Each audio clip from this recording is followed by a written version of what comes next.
Right now, as of the time of this filming, the S&P 500 is down about 8 to 9% off of all-time highs. People are freaking out about tensions in Iran, oil prices spiking, and what it means for their retirement. And I get it, the last few years have been relatively calm. Sure, we had the quick COVID correction and bounce back in 2020, and of course the tariff tantrum in April 2025, and even the slow grind down in 2022. But overall, people have gotten comfortable. Days where the market swings 1.5 to 3%, those feel shocking now.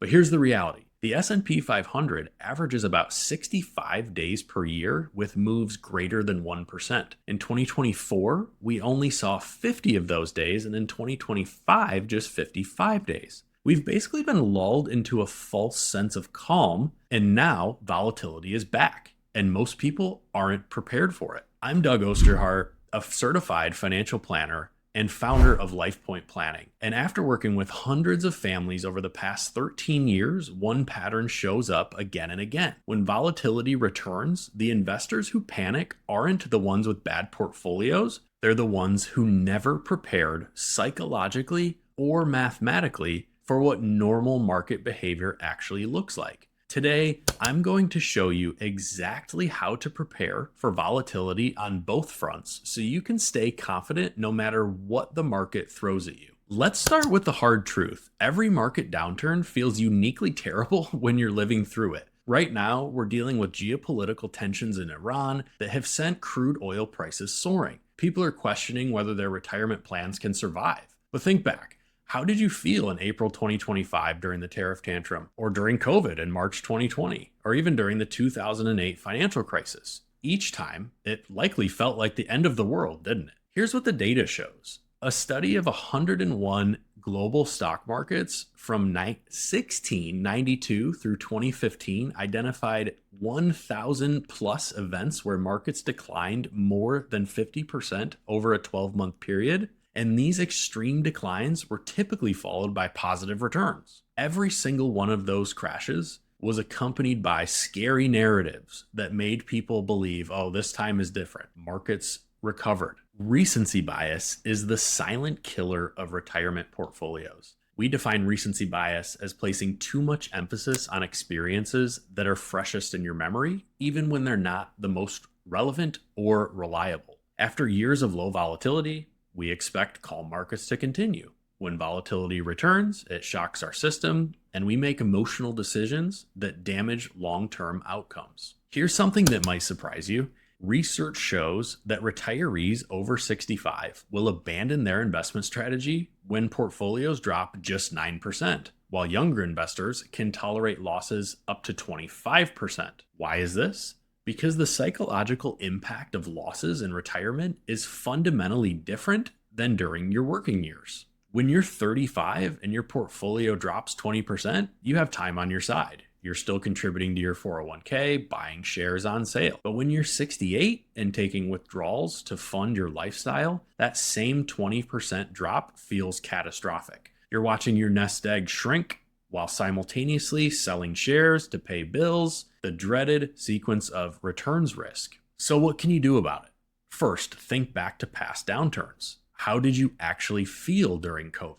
How about during 2008, during 2000? Be honest with yourself about your risk composure, not just your theoretical risk tolerance. If you were losing sleep or constantly checking your portfolio, that's valuable data. Your portfolio might be too aggressive for your psychological reality. Second, look at your portfolio through the lens of time horizons, not just one big number. This is where a bucket strategy becomes incredibly powerful. The bucket strategy divides your portfolio into different time-based segments. Essentially, you're assigning a use-by date to different dollars in your portfolio. Let me show you how this works with a hypothetical scenario. Let's imagine someone is retiring with a $2 million portfolio, and bucket one holds 24 months of expenses in cash or cash equivalents, so about $120,000. Bucket two might hold 2 to 7 years of expenses in short-term bonds or fixed income,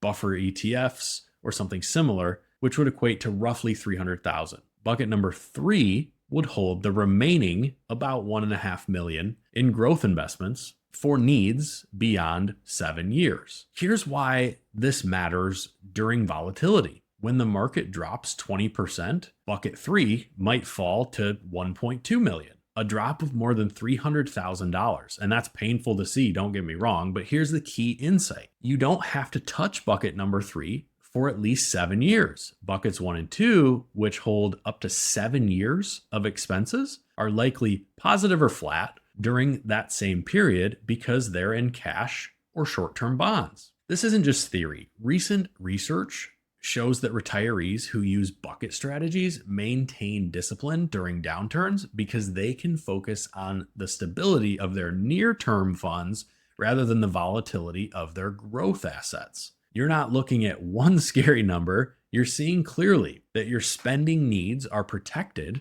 while your growth investments have time to recover. Here's where hope stops being a strategy and planning takes over. You need to stress test your retirement plan mathematically, not just emotionally. This means running something like a Monte Carlo simulation and understanding the probable range of outcomes over the next 12 months or even the long term. Let's walk through a hypothetical example. Imagine a couple with that same $2 million portfolio needs $100,000 per year to live. A basic Monte Carlo analysis might show 90% success rate under normal conditions. But what if we stress test with a 20% market decline in year 1 of retirement? Does that success rate drop to 75%, 60%, or something else? Understanding this number before it happens can change everything. It might help to ask yourself, if your portfolio dropped 20% tomorrow and stayed there for a period of time, would you need to change your lifestyle? Would you need to delay retirement? If your answer is yes, your portfolio might be too aggressive. You should also understand guardrail strategies or dynamic spending frameworks that adjust withdrawals based on portfolio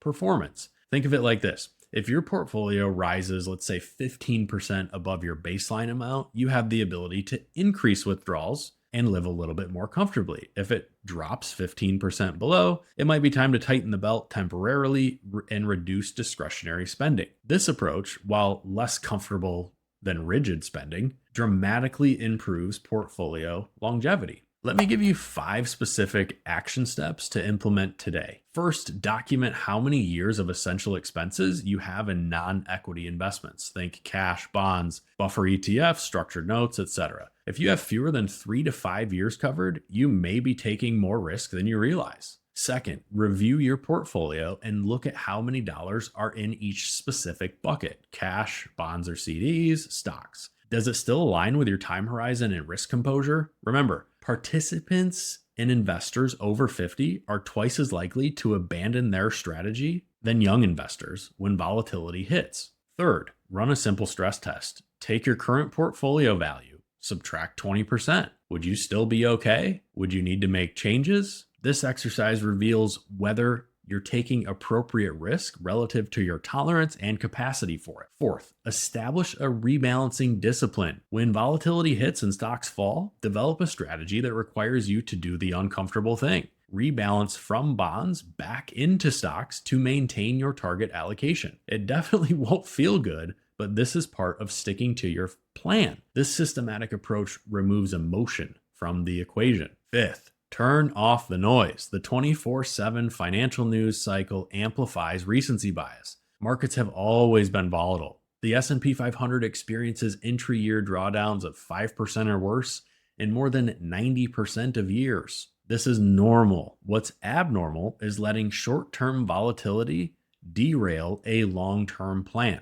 Here's the truth. Hope that markets will stay calm and blame when they don't is not a strategy. You need both the psychological framework and the mathematical analysis to weather volatility successfully. If you're watching this and realizing your plan isn't stress tested, or you're not sure how your portfolio would handle a 20% drop relative to your plan, let's fix that. We make it simple to see if these strategies are relevant for your situation. Click the link in the description to schedule an introductory call with our team at LifePoint Planning. We'll walk through your specific numbers, stress test your plan, and show you exactly where you stand. Remember, after working with hundreds of families over more than a decade, we found that the biggest planning opportunities are usually hiding in plain sight. And preparing for volatility before it happens is one of the most valuable services that we provide. Schedule your call today at lifepointplanning.com. We look forward to meeting you.